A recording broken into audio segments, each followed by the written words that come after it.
ये पूरा ग्रो है। ठीक है, ये लोग अपने घरों से निकले हुए हैं पैसे कमाने के लिए अपनी बेटियों को आगे करके। अब इन्होंने ये सब कुछ करने के बाद हमसे डिमांड कर रहे हैं 15 लाख की। 15 लाख हमें दें और हम पीछे हट जाएंगे। हाँ, हम अपना पर्चा वापस ले लेंगे। हमारा मीडिया और हमारा सिस्टम सब मिलके इन लोगों को सपोर्ट कर रहा है।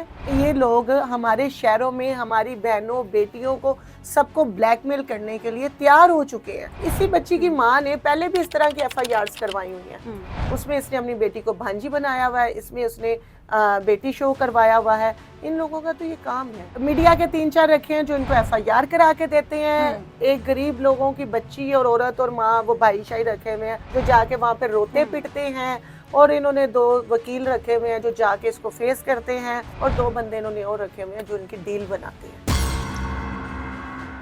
अस्सलाम वालेकुम नाज़रीन, 94 न्यूज़ के साथ मैं हूं आपकी मेज़बान हुमा खालिद। नाज़रीन, लाहौर के थाना नवाब टाउन में एक FIR दर्ज होती है और उस FIR के मुताबिक मिस समर राना जो कि एक अदाकारा हैं, जो एक सेलिब्रिटी हैं, उनके ऊपर संगीन इल्ज़ामात लगाए जाते हैं कि इन्होंने अपनी घरेलू मुलाजमा पर तशद्दुद किया है और उसी के साथ इन्होंने उसको ज़्यादती भी उसके साथ करवाई है। ये सारा माजरा क्या था, इनके ऊपर ये इल्ज़ामात क्यों लगे और इस सारी चीज़ें क्या, इनसे खुल के बात कर लेते हैं। जी अस्सलाम वालेकुम। वालेकुम सलाम जी, कैसी हैं आप? अल्हम्दुलिल्लाह, आप बताएं। मैं ठीक ठाक। मिस समर राना, आज तक आपके बारे में बड़ा सुना है, अच्छा, बड़ी चीज़ें देखी हैं और देखते आ रहे हैं, लेकिन इस तरह का केस कभी नहीं सुना कि आपके ऊपर सीधी ज़्यादती की FIR लग गई। देखिए वो साबित नहीं हुई, अल्हम्दुलिल्लाह साबित नहीं हुई, ये बड़ी बात है। उसमें ये चीज़ है, एक तो ये मेरे पे दफ़ा लग नहीं सकती थी, सेकंड ये है तो पूरी दुनिया जानती है मेरा प्रॉपर्टी का मसला हो सकता है, लेन देन का हो सकता है। ऐसी कोई मेरे पे आज तक एक एप्लीकेशन भी नहीं है। ठीक है, दूसरी बात ये पूरा ग्रो है। ठीक है, ये लोग अपने घरों से निकले हुए हैं पैसे कमाने के लिए अपनी बेटियों को आगे करके। अब इन्होंने ये सब कुछ करने के बाद हमसे डिमांड कर रहे हैं 15 लाख की। 15 लाख रुपए की डिमांड की जा रही है आपसे। तो 15 लाख हमें दें और हम पीछे हट जाएंगे। हाँ, हम अपना पर्चा वापस ले लेंगे। उसमें ये देखिए, अगर 15 लाख की डिमांड कर रहे हैं तो ये किसकी वजह से हो रहा है? मीडिया की वजह से या पुलिस वालों की वजह से?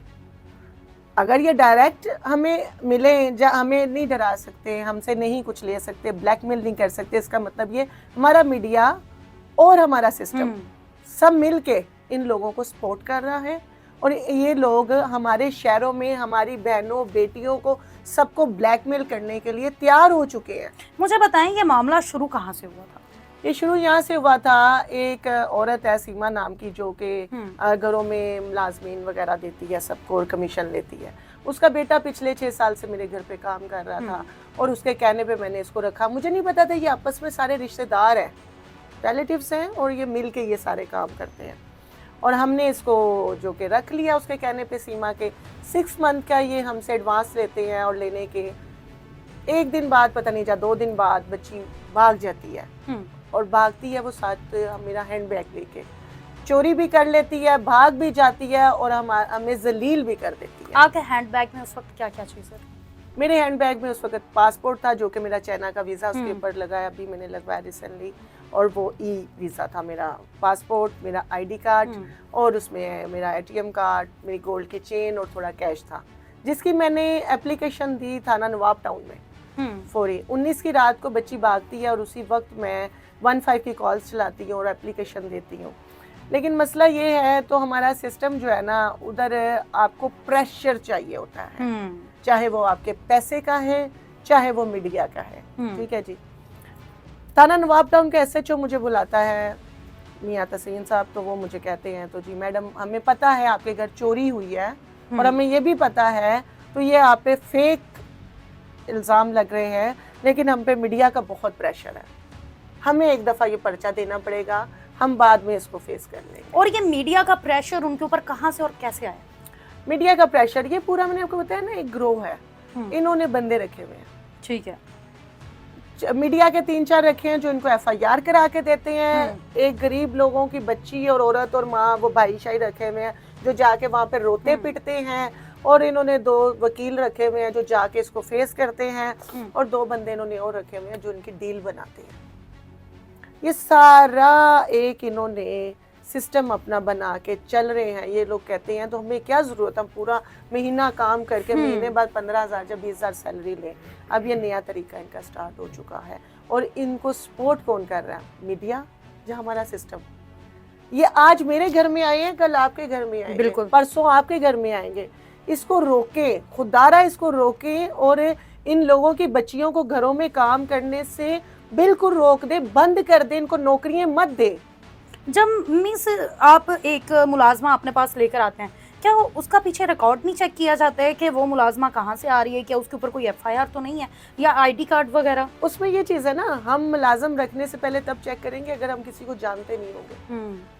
जबकि वो औरत का बेटा पिछले 6 साल से मेरे घर पे काम कर रहा तो ट्रस्टेड आपके लिए? हाँ, वो मेरे लिए वो ट्रस्टेबल थे, मैंने इसलिए कुछ चेक नहीं किया। अब इसी बच्ची की माँ ने पहले भी इस तरह की एफआईआर्स करवाई हुई हैं, आप वो भी दिखाएं। वो एफआईआर्स हमने निकाली हैं और वो उसमें इसने अपनी बेटी को भांजी बनाया हुआ है, इसमें उसने बेटी शो करवाया हुआ है। इन लोगों का तो ये काम है। आपके ऊपर इस वक्त उनकी जानिब से कितनी एफआईआर्स हुई थी?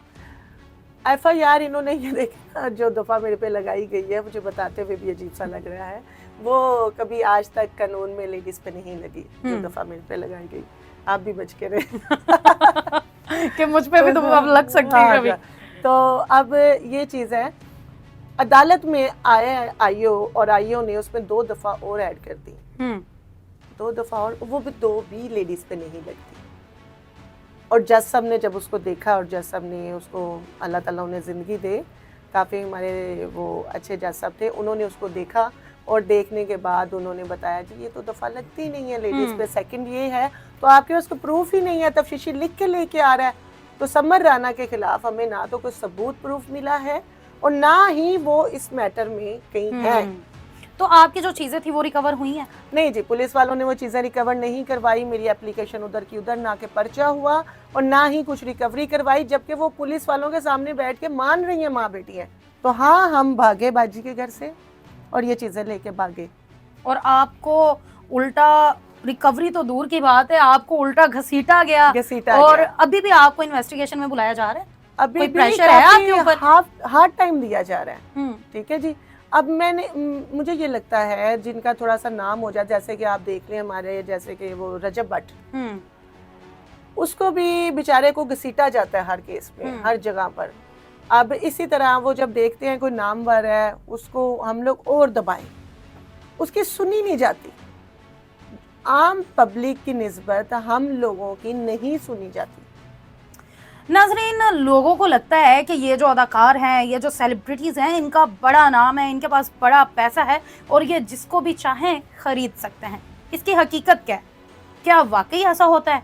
उसकी मिसाल हमारे सामने मौजूद है मिस समर, जिनके साथ एक ऐसा वाक़या मंजर आम पर आया जो शायद हकीकत में इंसान सोच भी नहीं सकता था कि ऐसा कुछ हो सकता है। खातून के ऊपर 376 बी लग सकती है, एक खातून के ऊपर इस तरह के संगीन इल्ज़ामात लग सकते हैं। और अफसोस की बात ये कि मुकदमा इन्होंने पहले दर्ज करवाना था, शिकायत इन्होंने पहले की और बाद में उसमें घसीटी भी ये गई और इनकी कोई चीज़ रिकवर भी नहीं हुई।